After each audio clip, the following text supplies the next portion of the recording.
Naku inyama solisehlangene nemphefumulo.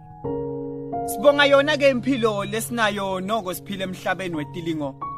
Ngoba phela manje kungumusa la ngamasashona liphuma wena ubusaphila ubuka. Kusho kona ukuthi usenalo ithuba lokwenta lokunye lokuhle nekulungisa emaphutha. Ngoba akekho ngisho lo yedwa longenalo liphutha thina siphila ngawe emaphutha. Ngoba siphile emhlabeni emanga kusho ukuthi nawe aphila nathi emaphutha. Ingani iphutha sekwaba indlela yokuphila empilweni futhi letha kuconza endleleni mawumuntu wasemhlabeni soqala kuphambuka.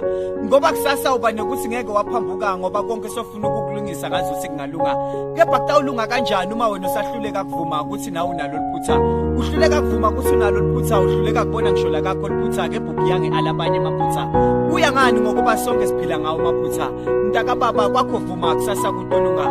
Ngoba sonke sinawo amaphutha bese singawalungisa amaphutha ngoba iqiniso lithi liphutha khuluma longaqali manje.